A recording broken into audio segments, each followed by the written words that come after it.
like quizzes that the Black Love games. We haven't done it in a long time. I think the next time I'll have us do it. So maybe I should come up with one. Okay, Dr. McCray, you interested in playing a game? I'll play your little crappy game. Not crappy, not crappy. Because you always be setting it up for us to lose. That's okay. I'm like everybody else. It's a conspiracy. The system is rigged. Okay, so we'll play this. We'll go back to my Black Love game that I have not played in probably over a year, and this one's gonna be easy. Okay. So, what I want, so just to refresh everybody of what the rules are. So it's really easy. So it's Black Love. I'm gonna give you 5 things. You're gonna have to name. I'm going to give you a category. Excuse me. I'm going to give you a category. You're going to name 5 things in that category within 10 seconds. The catch is you can't say no filler words. So you just name the things in the category. And I got my handy dandy stopwatch here. So I am going to time you. We'll put Estee in. Hey, sis. Hi. So we're playing. So Estee, you can be in the game too. So we're playing a game. Okay. So category again. I'm gonna category 5 things in seconds. No filler words, no ums, us, ahs. Y'all can do it together. And okay. This is Black people holidays. So holidays that Black people celebrate or have created or founded or are uniquely us, Black people holidays. So that goes with the theme today. Y'all ready? Yes. Go. Kwanzaa. Juneteenth. 4th of July. You start with your mom and them birthday. Family reunion. Stop. And a repast with lots and lots and lots and lots of food and maybe some dancing. Because I feel like Sunday is a holiday. What now? I feel like Sunday is a holiday. Oh, yes. I mean, Christmas Eve, New Year's Day. I like that. Wait, you said something in Jamila. Well, first of all, Estee, you started out saying and the rule is don't say That's the first thing. But Jamila, you said something. I don't remember what the other one was, but you did say you said 4th of July. Tell us why, because I think lots of people don't know, and the historian would know why was that historically considered a Black people's holiday. Estee said that. I said it. Oh, I'm sorry. Estee, tell us why.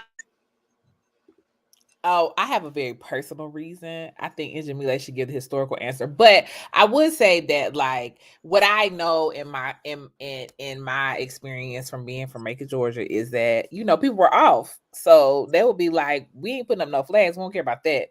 We not celebrating that country. We celebrating that it's summertime and we're off." But in my family, my father and my grandfather were both born on the 4th of July. Oh, nice. So 4th of July was the birthday party that everybody was off for, so we always had a big barbecue. Now on my mom's side of the family, we had what's called a hog killing for the 4th of July because everybody was off, so you could get one of the hogs, and there would be enough people where you could roast the hog, like they roast it in the ground for 24 hours, and then you can, butcher it so everybody can eat it from the rooter to the tutor. And we play spades, and this goes on to this day. And everybody goes out to the family land, and we sit outside and eat and feast, and because people are off, but ain't nobody talking about 1776. We don't care about that. Got it. Dr. McCray, since you're the historian, can you give us historic context of why? Why what? Why Black people, like, historically that was considered a Black people holiday? I don't know what you're referring to. Are you talking about Memorial Day? No, actually, I don't know what you're referring to. So there's lots of stuff. So, I'm gonna stay in my lane because I'm not a historian. But when there'll be these articles that come out and they talk about like historically, like the people that took it and made it into a celebration were African Americans that were taking it and making it into a celebration, and then other people were kind of pushing against it, and now it's kind of turned, but that it was definitely considered something that Black people did. Okay, when you see another one of those articles, shoot it my way, I'm gonna please. send Because it to you. I don't think I've read that at all. Maybe I've read Yeah. it and forgotten, but yeah, I don't think I've read that at all. Okay. Good afternoon, everyone. I'm Dr. Ifetayo Ojelade, hanging out always, like I say, in Muskogee territory with my sister friends, Dr. Kenja McCray, who is a professor of history at Clay State University, and my sister friend, Reverend Estee, Nena, Dillard, Okunsade, Mawasi. I think I covered all the names that I know, who is also the owner of Endless Spiritual Consulting.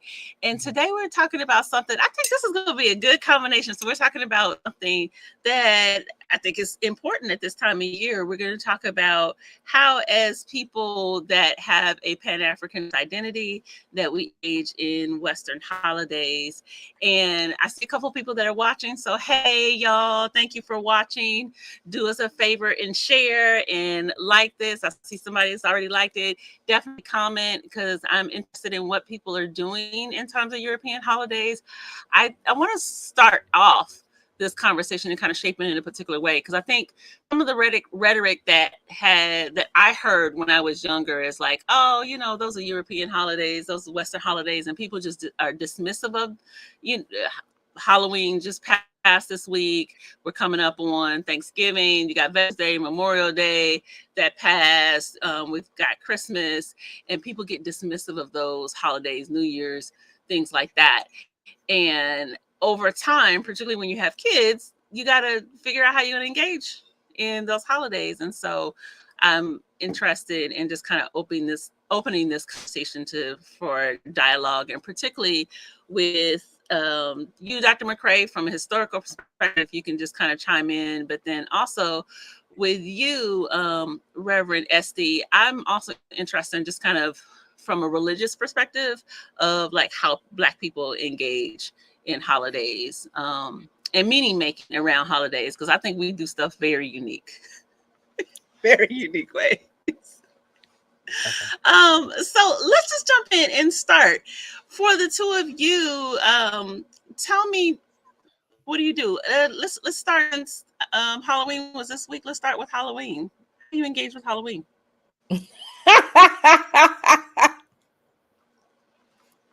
I'm sorry. That really genuinely made me laugh. Because I probably do the most feared thing at all. Halloween is a very auspicious, energetic day for me. So like if I ever kind of want to like sit in the energy and I want to call something in, I want to pray about something, I want to align my spirit, my life with something that's a desire for myself, for my family, for my household, I definitely do that on Halloween. So I actually forgot that Halloween is a day that we need like candy for kids and that people like walk around in costumes. Like I completely forgot until there was literally a sheeted young white boy at our door. And then we were like, oh, and I mean completely covered, like no eyes out or anything. And then, Shay was like, my partner was like, it's somebody. And I'm like, oh yeah, people do that. Oops, I forgot. We didn't have any candy. So it's a spiritual day for me. I love it. Spiritual day. You, Dr. McCray, how you engage? I, as an adult, I haven't myself. I think at the time I was working at the Atlanta History Center in the 1990s, I was introduced to Dia de los Muertos, and I thought that was I liked that, and I liked the fact that at that time some groups of people were rolling that into their sort of October celebrations, but I don't have to put up an altar for that day because my altar is always up. Right. So I may do something extra special. Yeah. And add some sweets because a lot of my especially my grandma would love the sweets and things like that. But I don't differentiate it necessarily from other days. When I had little children in the house, um, I did put out fall decorations. So as soon as fall came, I put out fall decorations. So pumpkins would be on the porch. I do have a jack-o'-lantern. I put that out because my aunt, my paternal aunt, made one for me when I was really little. I don't know, it just she was doing ceramics at the time and I felt special. It made me feel special. It was beautiful. And I always remember her by that. So my aunt Linda. So yeah, I didn't deny. I think a large part of my conversation today is going to center around this idea that did not want to deny my children because I didn't want them to feel as if being African centered was, like no fun, super exclusionary, super. They had to be super serious all the time. We just talked about, the origins of this and how some people may not engage, but I just let them. I would always encourage them to dress up in ways that were uplifting, right, and things like that. So it's interesting. I saw some black butterflies. A black butterfly headband at Michael's, and I was like, "Ooh, if I did Halloween, I would get these black butterflies. And I would dress up like Denise Williams' black butterfly." So things like that, Love I would that. encourage them to do when they were little. So when my daughters, who are in their 20s now, sent me their pictures of how they dressed up for Halloween and went out, guess what? My older daughter was A black butterfly. a black butterfly. And I was like, we didn't even talk about that. Oh, So, it did rub off. I What love about you, that. Dr. Ojelade? oh, I love that. I love that. I love that. Wow.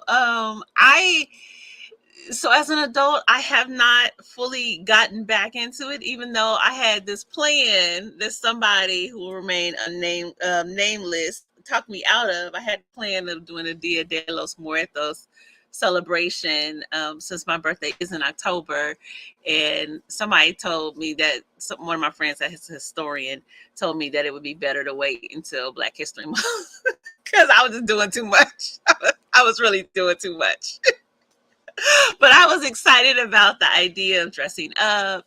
Anything I've known about Dia de los Muertos for many years, anything that has to do with like celebration of ancestors is significant to me. I know it's celebrated in Mexico, but I also know that it's celebrated in, well, they call it All Saints Day. Like that's important for people of Haitian culture. So it's something that I feel really connected to.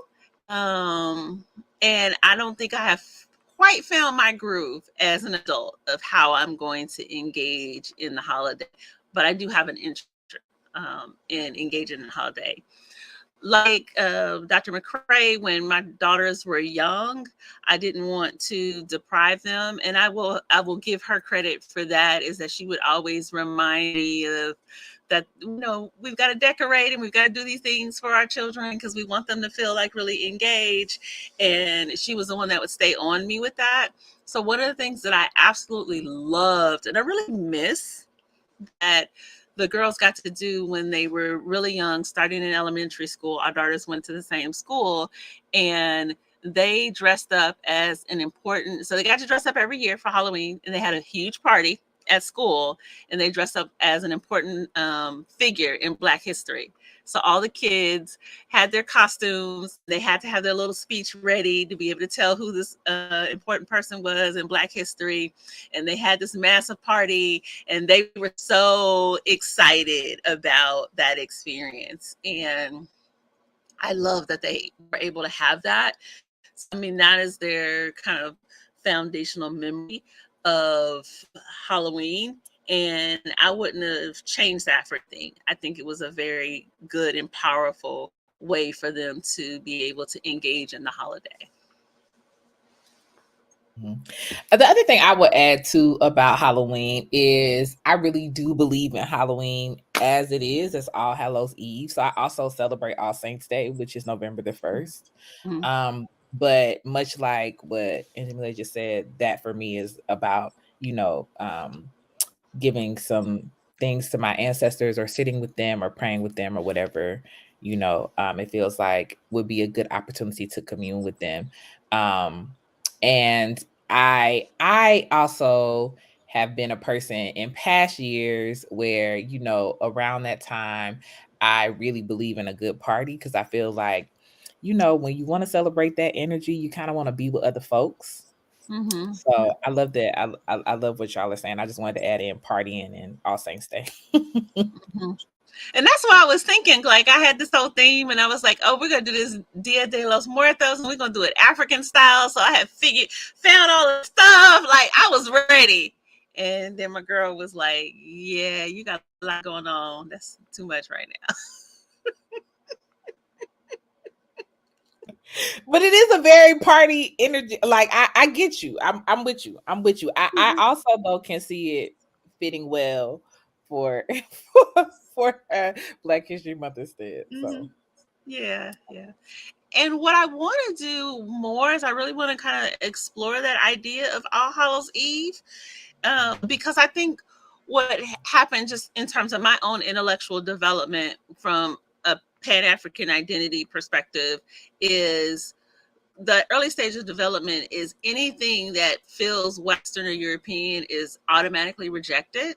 Um, and then and everything it's almost like anything you grew up with it's like, oh, I'm not doing that, like forget that, and dismissive of it, and not recognizing that there's underlying concepts that I think are really powerful, like you said with All Hallows Eve, that energy around that ancestral energy, that spiritual energy, that mother energy, like that's very female energy at that time. And none of that was talked about in my early development. And so as I've gotten older and more mature in my own intellectual development, I have learned to appreciate that energy more. So Halloween, and again, because it's my birthday month, Halloween has become this energy of like, oh yeah, I really appreciate that. Now, fortunately, in my neighborhood, we don't have like a bunch of little kids walking around, so I'm not giving out no candy. I might put that on that shoe shrine and give that to A or something like that. So the candy part probably not gonna happen, but everything else, the partying, the celebrating, the connecting with the energy, definitely, that's definitely me. yeah, Halloween is much different from how I remember it as a child. Now, I did grow up in a very Christian home, so we had like Hallelujah Night, and there was lots of fear around Halloween and lots of rejection of it. But literally, I saw children leaving the neighborhood to go to other neighborhoods at like 9:15 p.m. I mean, their parents were with them, but like Oh, people were actively. I'm just saying, people were actively out. So I interesting. think culturally, I don't like. I don't remember. I don't remember it being that long. Like I remember it being. Like, okay, you came by, you went to these 3 or 4 houses. Okay, we're gonna go home and take, this Superman outfit off. So I think that culturally there's some shifts happening too. Interesting. Yeah, and I noticed that there's a lot of focus on like kind of negative aspects of like, scary movies and stuff like that. That is one thing I don't like about Halloween is scary movies. Like you and me, Estee, are the same. I don't do that at all. So I just can't stand like all the trailers end up being like these horror movies where they're harming people. I don't like that kind of stuff. Never did like that energy. I thought about you last week when I wanted to watch something. Um and at first I was like, well, I am gonna I've never done this again as an adult, so I'm gonna watch this Halloween themed channel or whatever.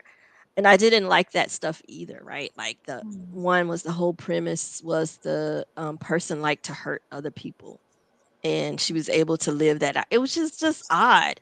And so I decided to indulge in, and I think this is something, a practice that has come from our talks here, where you talked about Black trauma porn. And like I said, I think in the past, really allowed me to give myself permission to to feel the feelings maybe that I have about certain Mm. things, right? Because growing up, it was like, let's watch the Texas Chainsaw Massacre, like by middle school or something like that. And if Yeah. I was like, what is this? People might be like, oh, well, you so scary. It's not real, that kind of thing. But I know it's not real. It's just negative. It's to me, some of those things are. So I looked for something light and positive. It was still Halloween themed, but it was hilarious, corny. I'll have to find out. I'll put the name of it in the chat, but it was like starring one of the Wayans brothers, and it was just slapstick. And it was also really nice because it was he was a scientist. He was playing a scientist and a science teacher. So he was Mm. always rebutting this, well, this happens. And he's like, no, the science of it is this, right? So it was a low key kind of, Black excellence moment. And I loved it. Laughed the Mm. whole way through. Is it that one that's the new haunted house thing? I saw It something and was it seemed like it was it wasn't a haunted. Yeah, his house was haunted. Like he was a okay. teacher, yeah, and a family. Okay. Kelly Rowland plays the wife, and they Yeah. move. Yeah, and the house was haunted, but it was hilarious. Yeah. It was so unserious. Yeah, you don't get engaged in any of it because I'm like, next thing you know, boom, it's something pop out, and I was like, yeah, no, I'm good. I'm gonna just stay away from all of it because y'all doing too much with the harming people kind of thing. I don't like that at all. What about okay? I mean, this is the one that people think about all the time, but also I already know the answer to this, but I'm gonna just throw it out there. Columbus Day. What y'all do with Columbus Day? I embraced the shift toward Indigenous Peoples Day, and I appreciated that it was referred to on the university college camp calendar as fall break, and that's it. So I don't necessarily do anything in particular besides try to get some rest, join the nap ministry. But yeah, I like it as Indigenous Peoples Day. The only Christopher I recognize is Wallace. Okay, I went intermediate. Baby.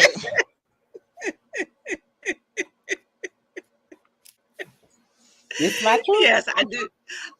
And that's okay. I like the Indigenous People Day. That part is helpful. I don't do anything in particular, but I do like that recognition of it being called Indigenous People Day. What y'all doing for Thanksgiving? So Thanksgiving for me has become very much about Black folks being with each other. So it's like family day, family time. I feel like that's how we've always treated it. And I think Black people, in my experience, because I feel like I'm always at somebody's new house on Thanksgiving. I'm getting tongue tied. And I feel like I don't know what, like Black Mama Me got held that was like, we gonna always make sure we're giving gratitude to God. Because that's not at all what Thanksgiving is actually supposed to be about. But somewhere in the, like the universal Black Mama Me that happens on the spiritual realm, the same one that has given us all the same things. They made a decision about Thanksgiving. So that's really what it has become about for me, is about gratitude and being able to be with friends or a chosen family or biological family, and taking an opportunity. So I actually really have come to love and celebrate, and feeling excited each year because it's always an opportunity to gather, and you kind of get to pick, okay, well, I'm gonna go over here this year, next year I'm gonna do this, or this year I'm a host, or now I'm gonna really go home and be with mom or whatever. I like it. Same. I think the context change was I didn't, outside of school, we didn't grow up acknowledging, speaking about any of that, the origins of Thanksgiving. But it was a time for a family to be together. And for my family, that's everything. Like, it's Easter, let's be together.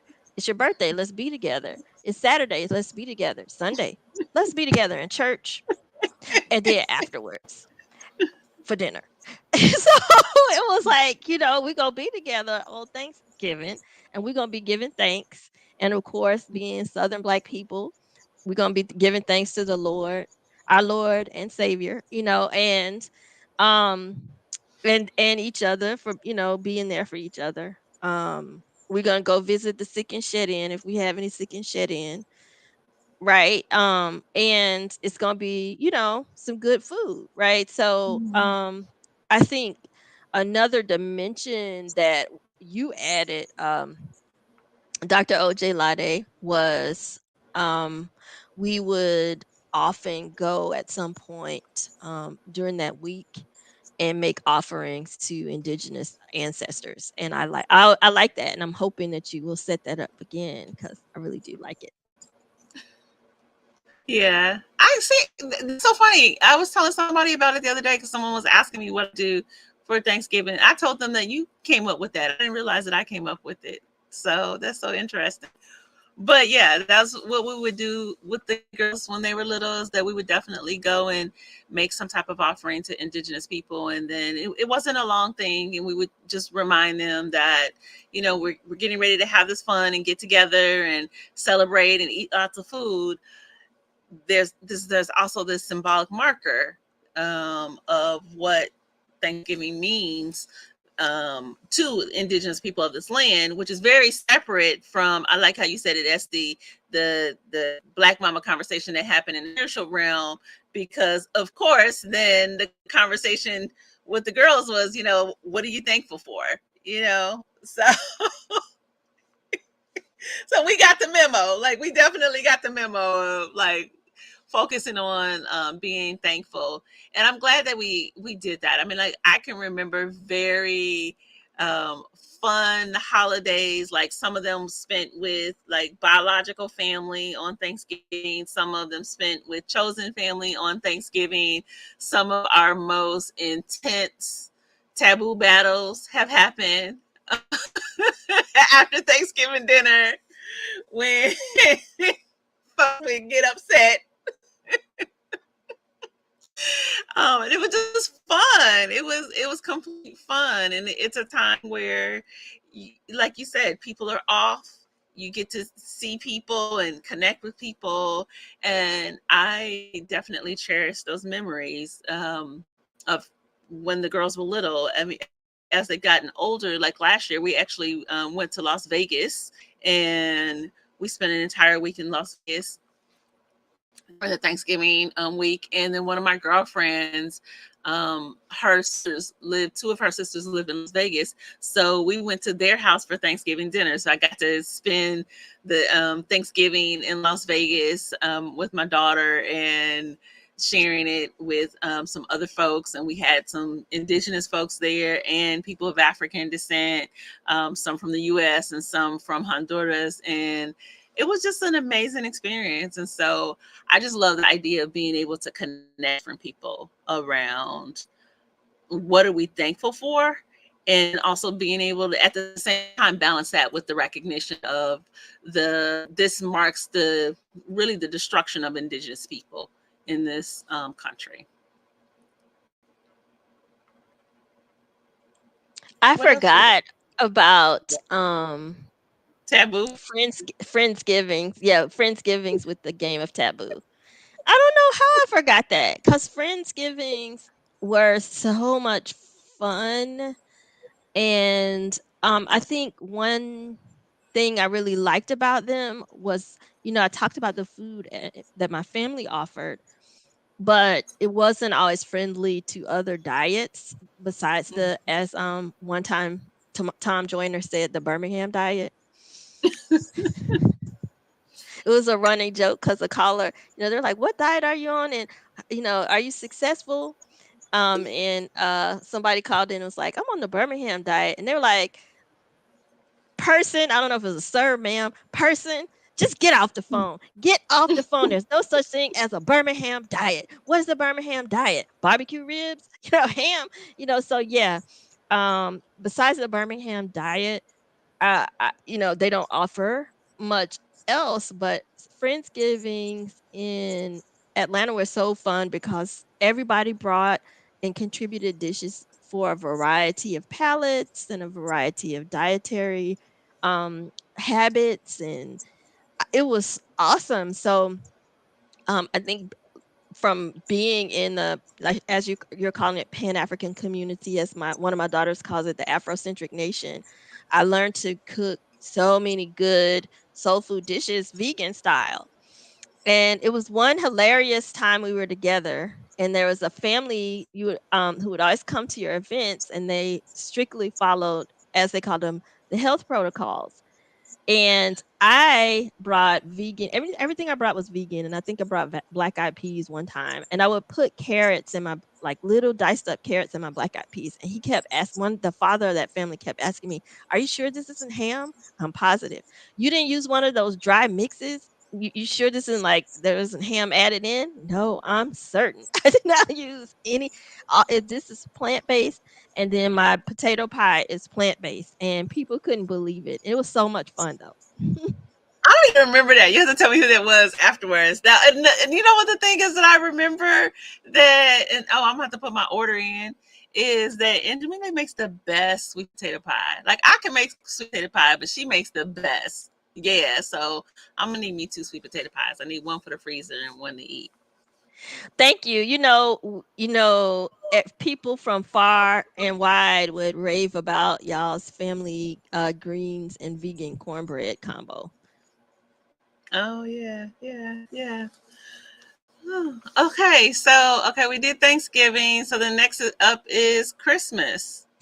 Wait, we didn't talk about what you call it, though. Do we still call it Thanksgiving, or do we call it Misgiving, or what are y'all calling When I it? first became real Pan African, I used to call it Thanks Taking. Yeah, yeah. And so I called it that for a long time. And I think I mostly say just Friendsgiving now, or if I it's like family, that. they still say Thanksgiving. But I think I mostly say Friendsgiving if it's family or not. I like that. Yeah, yeah. I mean, I think I just call it Thanksgiving now. Yeah, in my years ago, I used to call it um with the Thanksgiving. I've heard Yes. people say misgivings. I don't think I've ever said that. I like the Friendsgiving. I really like that. Mhm, What about you, mhm. Jamila? I think I had a moment where I was calling it Misgiving. But as you could see today, when it is something that's not strictly family, I'll call it Friendsgiving. But like Estee said, I have pushed my biological family pretty far. They've tried barbecued tofu. They accept, even though my mom asks every year, "When am I going to put my Christmas tree up?" She doesn't like she doesn't go over the edge or anything. She just nods her head. So I think if I was coming around saying, "Oh, let's do Misgiving," they would be like, "No, get out of here. Just I go can't back and do get it. in your car." Yeah. That's funny. Yeah. Okay. So I think we could do that whole, like, kind of winter holiday thing, because there's Christmas, there's Christmas and there's Kwanzaa, but there's a lot that goes on there. So because there's a decorating aspect of that, putting up trees. Do you have a Kanara and all that kind of stuff? So, like, what do y'all do for the winter holidays? Okay, so you already told my secret. I do like to decorate. Hmm. So I have a literal trunk. You see that trunk right there? No, wrong side. This No, we trunk can't say. Oh, is that your trunk with your stuff? You got your stuff out already? Oh, you an old lady for real now. is full of our homemade Kwanzaa decorations from over the years, including lights, which I ordered from a short lived Kwanzaa Lights website. I'm ready.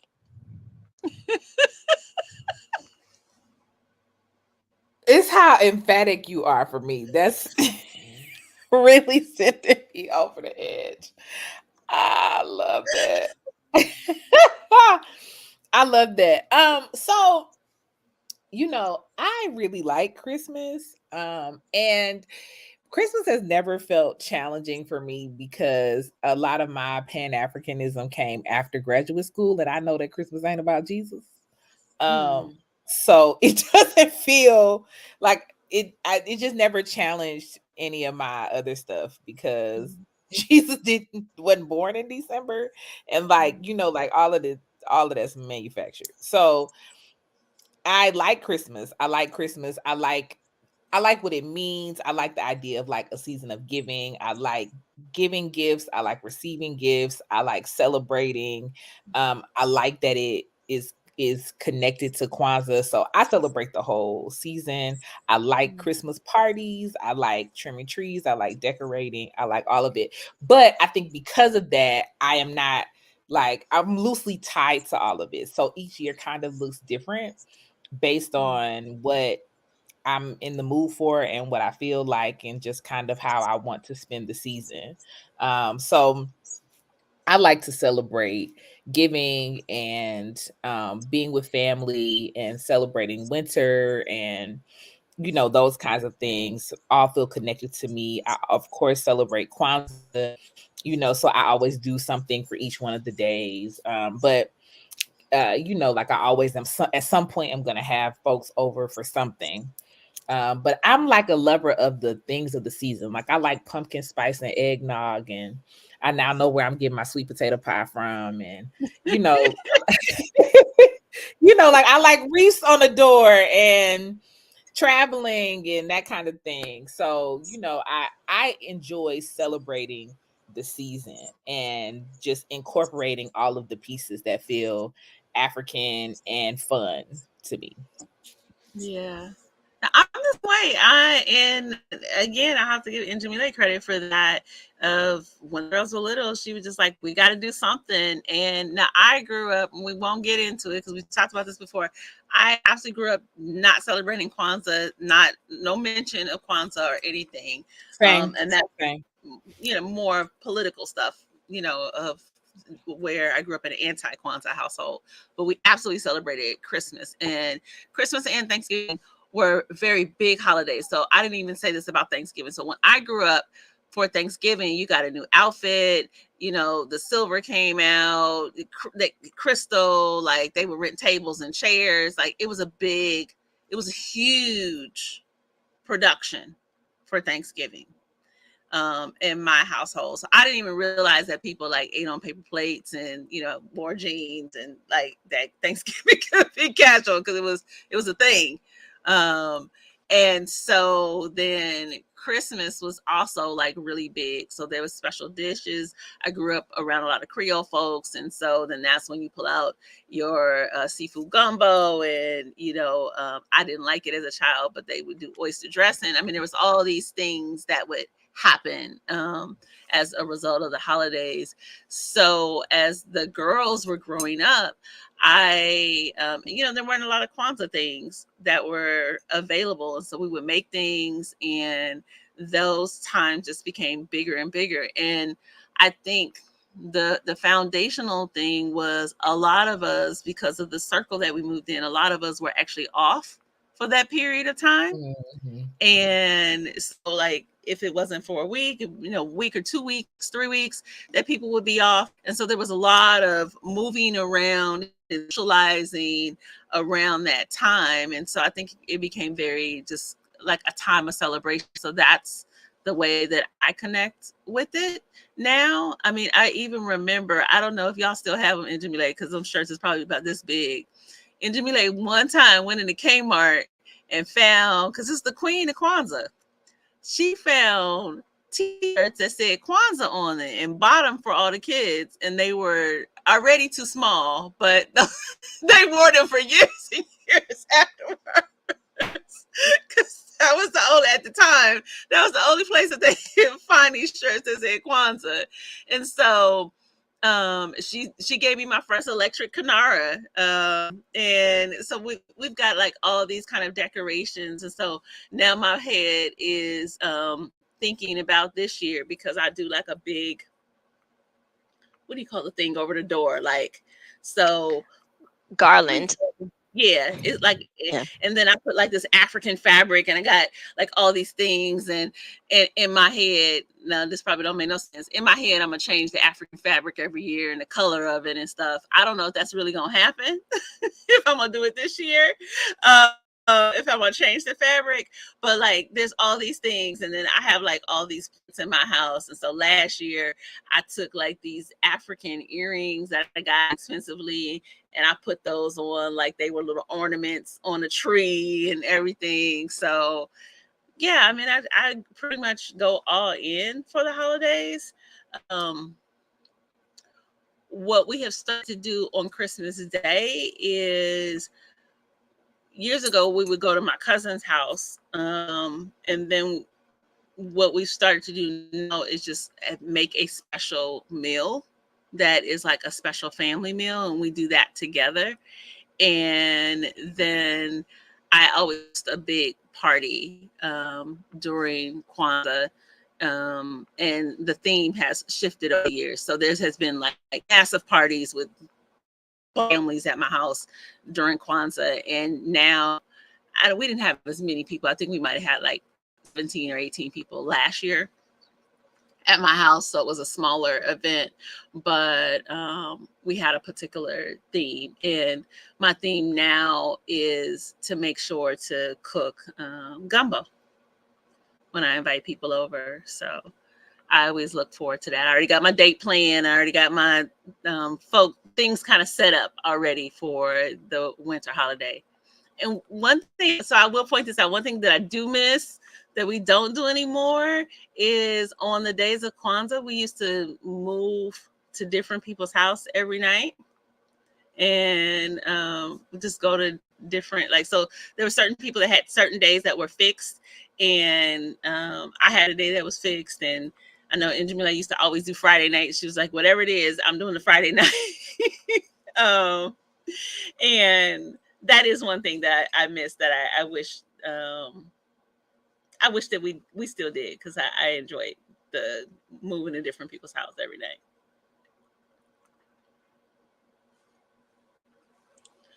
You talked about the meals and gumbo, but you didn't say why you make gumbo. I do think, just to put it in context, I had a friend in undergrad who would fast on certain of these days, and I was thinking about why maybe I didn't fast, and the recipes and the cooking and the preserving family recipes is a really big important part of those holidays for me. No, well, and then we did stuff last year, and you actually taught me. You want to talk about what we did last year, because you taught me that. But you can talk about it in relationship to your ideas about family recipes. I want to talk about it in relationship to the idea of the handmade gifts, because you just totally made me seem like I be getting all my Kwanzaa gifts out of Walmart and Kmart. I'm sorry. She doesn't. She doesn't. You have to, She doesn't. and I would have found them on sale. I think those things were $1 after the season. And they might have been a little bit too little, because I held them over for a year. Yeah. No. You definitely didn't do that. Like, you're always like big on the main gifts, but always like leave to you to go into Walmart and be the only person that can find a Kwanzaa shirt for $1 in Walmart. I've never seen that before or since. I've never seen any Kwanzaa things in Walmart. So, but yeah, talk about it from your perspective of the preserving family recipes, and I'll jump in. I don't think I looked at it as deeply as you did, like as ancestral work. I just was like, I really think this is important. The historian in me likes to preserve everything. So like, you'll see I have an iron that my grandmother said her mother-in-law, Robbie Pack Blevins, gave her when she got married to my granddad. And it's like one of those. I mean, it's not electric. It's just like a piece of iron shaped like an iron that And you use to put yeah. in the fire, right? Yeah. And she used to be like, "Oh my gosh!" And I think a lot of my family like, "Oh my gosh, what is your issue?" So I was like, "Oh, where? This is the most unique potato masher. Like I've never seen one like that." And she was like, "Yeah, my mother-in-law gave that to me." So Grandma Robbie gave her that too. And I was like, "Can I have it?" She's like, "I still use it. Get out." Get out. And so like I don't know. I kind of bother my mom. I call my mom like, "Where is it? Where is it?" And she's like, it was old. It was probably thrown out, girl. And I just like to keep those things. And I think you're the one who put it in context that this is a kind of ancestral work too. Yeah. I think everything. I mean, yeah, I tend to think of all this stuff as ancestral work. So the gumbo doesn't, just to kind of answer your question, the gumbo doesn't actually come from my direct ancestral lineage. I don't come from Creole people. I just was raised around Creole people, so they're not my family.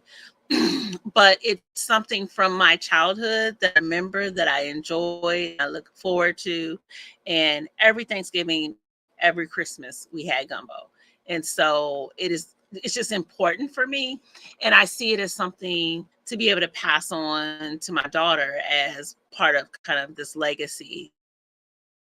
This is this thing that your mother enjoyed, and I want to be able to share it with people, because gumbo is expensive to make because we're in a landlocked area here, and so I want to share friends and want to be able to pass that down. And I think that just in terms of recipes overall, so like even when I was saying we cook for Christmas and we do a special meal for Christmas, that started from one day calling my aunt and being like, "Hey, what did y'all have for Christmas? What did y'all?" My grandmother, excuse me, both sides, my grandmothers were big cooks, and so this is on my paternal side, and I'm asking my aunt, "What did y'all do for Thanksgiving? What did Granny do for Christmas?" And I had already had these things in my head. I was like, "Oh, I want to do green beans," because people do other kind of vegetables, and I was like, I really wanted to do these fresh green beans, and these are the kinds of things. And as I was asking my aunt what they had for the holiday, she was telling me stuff that I had already come up in my mind. And so, oh, okay, so this is the ancestral connection. They're telling me this is what they want me to cook. And so I just think that that's really important to be able to record those things. And I record recipes in a book so that I can pass those things down. And then I talk about the context of where I got these things, or why I'm doing these particular recipes, or who liked this particular thing, down to drinks. And I am not a mixologist. I'm a liquor drinker, so I don't know how to mix drinks, but I know the drinks that my grandparents liked. And so I write those down. And my goal is one day I'm going to get with a mixologist and get them to show me how to make these drinks so I can put them on the shrine. Because I didn't even know my grandparents drank liquor, because I didn't grow up in a household where people were drinkers like that.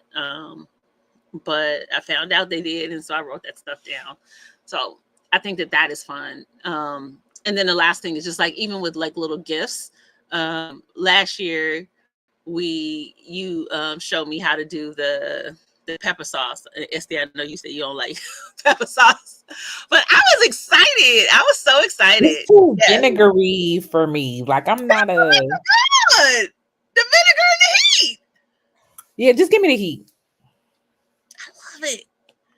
I mean, I'm sure my ancestors are upset because my folks were pepper sauce, but I just no. Give me the heat. Give me that pepper sauce I gave you. Give me mine back. You can put it on your ancestor shrine.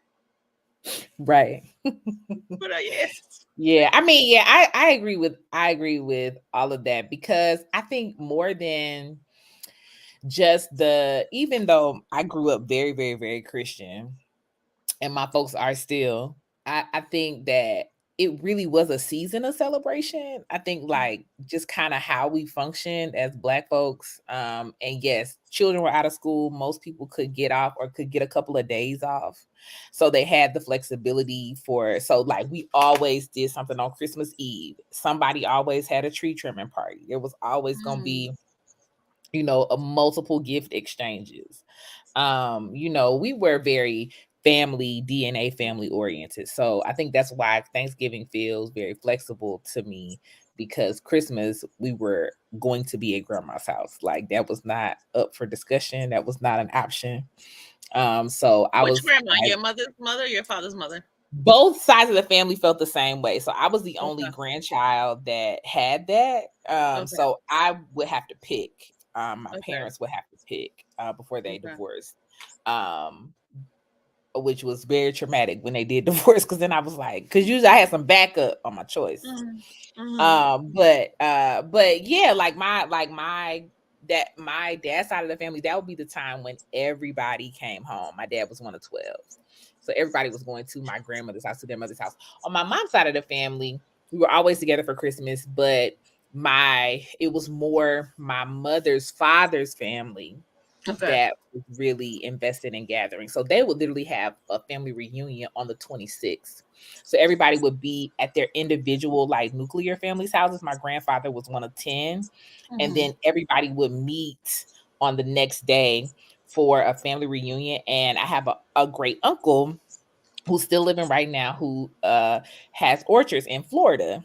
And so he would come with a flatbed of fruit from his orchards for Christmas, and we would have a fruit fight the day after Christmas. So even if we went to my father's family's house for Christmas Day, my entire childhood, we would wake up at 3 a.m. and drive to Sunflower, Alabama, because we were not missing the family reunion. So we would have a big feast, we would have a big dinner, and then everybody would take off their clothes and like put on play clothes. And my uncle would like have, the back of the truck lifted, and then he would let it down, and everybody would have a box, and you had to fight for what you could get. And then he would kind of say, because he had some things where he like had a cross between an orange and a lemon, and like where he had kind Oh of, yeah. um, created some stuff, done some black people magic. And so those things he would like pass out so that everybody got one to taste or try.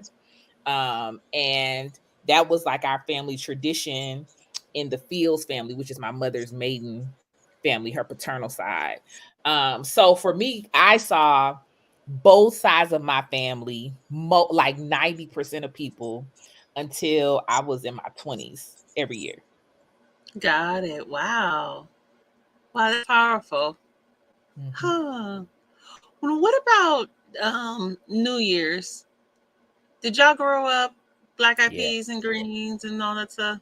100%. Like not an option. Yeah, 1000%. 1000%. Yeah, like not an option. In fact, I feel like, because it's only a week apart, I feel like they wouldn't really cook again for real until time for New Year's Day. So Mm-hmm. like very much so what you're talking about. So my folks are Creole. My mom's side of the family is in the Mobile Bay area. So our family's in Alabama, Jackson, and some parts of Louisiana, because that's the way they migrated. And so folks come home, and so like like you gonna eat on that ham, that turkey, that chicken, whatever, you gonna remake plates, whatever. And then somebody probably will make like some gumbo or some soup or something. Somebody will go fishing and catch some fish, because that's easy. But that's about the max of what you're gonna get. Because Mm-hmm. the next big time that people were gonna cook was going to be for New Year's Day. So New Year's Day was always, and it was it was almost compulsory in the same way, but we wouldn't organize the gathering, So like New Year's, you kind of trickle in, but Mm-hmm. everybody was gonna go to my grandmama's house, no matter whichever side I was on, and it was gonna be a pot of greens on the stove. It was gonna be some black eyed peas. It was gonna be some cornbread. It was gonna be some kind of meat. It was gonna be some kind of pie, and we also were doing watch night service, which is a black Mm-hmm. tradition as well. So that was really the time when the family would all be together, because we would go to church together. Yeah. Yeah, my mom's side did not do much on New Year's Eve. Unlike Estee's family, Mm-hmm. you had the luck. Everybody made their lucky meal at their house, and because we're close, you trickle around from family to family or whatever. Especially if somebody cooked something you didn't. I didn't cook no collards this year. I cooked cabbage. Ooh, I love cabbage. I'm gonna come over there and get some of your cabbage. That kind of thing. But my dad was huge on celebrating New Year's Eve. So he would be the one who collected all the fireworks and had this big fireworks show and got out his old trumpet and played different things on the trumpet really badly, which was the joke. And like we danced around and stuff like that. So I really would would like to spend New Year's Eve with my dad and his family when my dad was able. And I went off camera for a second because I wanted to show your pepper sauce that you gave last year. So just to show how it's like it's a big bottle. It's well seasoned. She's got garlic in there, bay leaves, and it's so good and just beautiful. And you didn't say you also added Oh, I homemade forgot. vanilla, You which did. Wait, as wait, y'all you gotta can hold it up. see, Hold it up. Yeah. Yeah. Yeah, it's got as a y'all glare on it. can Yeah, see, it was so this good. is all that's left of mine. It was so good. Yeah, and Wait. Oh, so go I ahead. Go just ahead. wanted to say, homemade gifts do not have to be, janky. This was stuff that I would not have gotten from anywhere else, and that now I know vanilla is better homemade, but I always thought pepper sauce was best homemade. So So I'm one looking thing. forward to this. Yeah, no, we said we're gonna do some stuff. We're gonna do some more extracts. So we gotta start our prep around our extracts. Cause yeah, I mean I take off. Go ahead. What were you saying? I was gonna say, yeah, after we talk about that, I did mangoes, dried mangoes, and you talking about that was gone fast? Extract? Yes, And you put dried vodka over it? mangoes. I put gin over mine because that's what I had. It was so good. Okay, so now with the vanilla, okay, so y'all, this is real easy. Actually, I'll find the link and I'll put it in before we get off. Yeah, I was hoping for more vanilla this year. That vanilla. But y'all got it. You actually got it and you don't realize it. Put more, you get plain vodka. Don't get the whale stuff. So get something decent, but they don't have to be expensive. Plain vodka, pour it over it, leave it for 6 months. You just keep capping Oh, that. we used ours. You know who I live with. She done took the insides out and cooked with it, and it's gone. You know who I live. I live with a chef, a black Southern. He done split the vanilla. It's that baby. That's been eaten. Oh, okay, but that's what you can do. So like you can like keep that for the person I got it from. She had her bottle for like 30 years. So you keep putting more vanilla in there. That long. You you can it'll keep for the rest of your life. So you just keep adding your vodka, keep adding your vanilla. Yeah, like when it goes down, you fill it up, go down, fill it up. But I'm glad, and then you take your vanilla beans out, like you said, split them open and use them. Yeah. We ate that Yeah. good. So Had you some just want to sauce keep and it coffee. because it's most potent at 6 months. So yeah, Mm. so okay. So now I know. Okay, I got y'all for Kwanzaa. But now I got Please. the dried mango. I don't like mango, but it sounds like that would be amazing. So that's It interesting. was. It was amazing. You know me, and I like, to make my mocktails.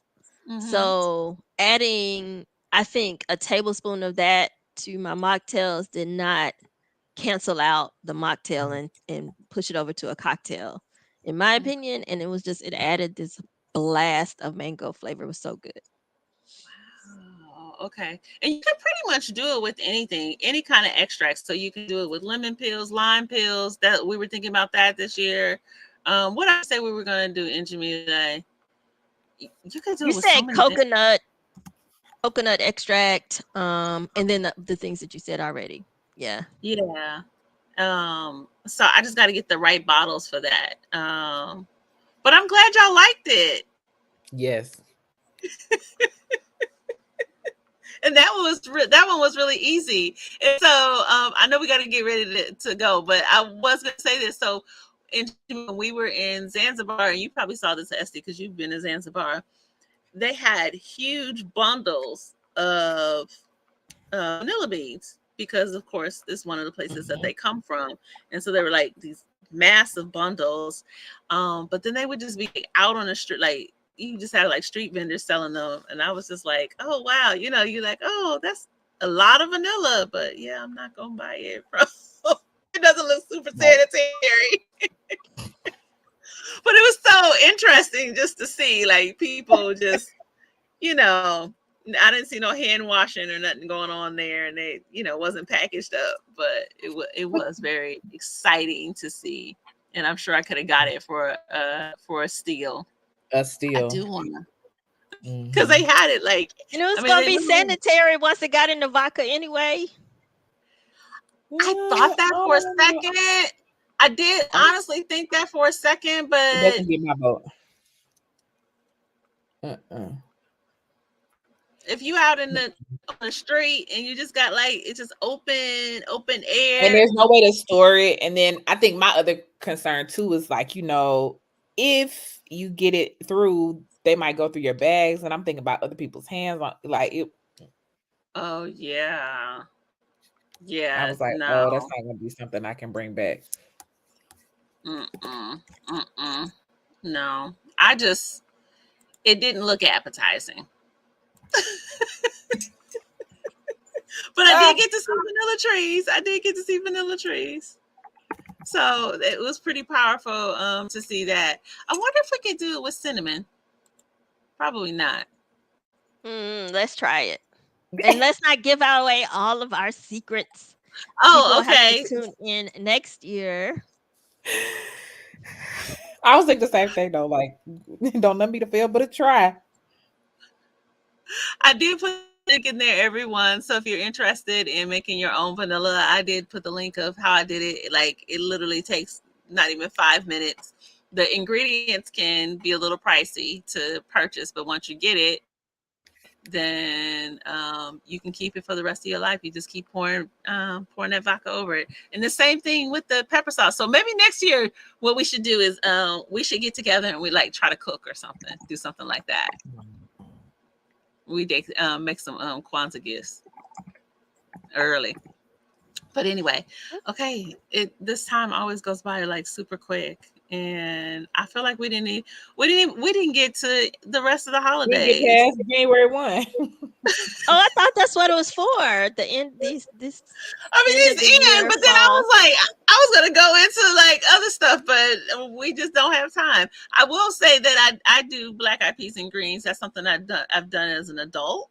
And I was actually kind of processing it for me the other day because I'm not a very superstitious person. And then I was thinking to myself, well, what if you don't do black eyed peas and green? And I was like, I'm not going to even try. I'm just go ahead and do it. And so I realized that like, oh, I have this like underlying superstition now that I didn't have before, because I'm like, it's not even an option. We're going to eat black eyed peas and greens on New Year's Day. Like, that and having my clothes cleaned, before midnight on New Year's Eve, those are just two non-negotiables for me. So again, everyone, thank you so much for hanging out with us. Please share this video if you enjoyed it. We'd love to hear your comments. Also, particularly try the vanilla and try to make some Kwanzaa gifts for people and let us know how it goes. Again, what she doesn't say in that video is, she says like you can keep it for a month, but 6 months is the optimum. I promise you it's going to be mwah. If you leave that sitting for 6 months, you will just absolutely love the flavor. We will take a break next month because we always take a break in December, and then we will be back in January. So hang out with us at the first Friday in January. I am Dr. Ifetayo Ojelade, hanging out with my sister friend Estee Nena Dillard, who's a Reverend and who's also a Okun priest. I'm talking too fast. Olokun priestess, and she's initiated to Ifa, and she is my Egungun sister. And then Dr. Kenja McCray, who's a historian at Clayton State University. And we're missing our other 3 sisters, but they will be here next time. So we will talk to y'all in January. Take care.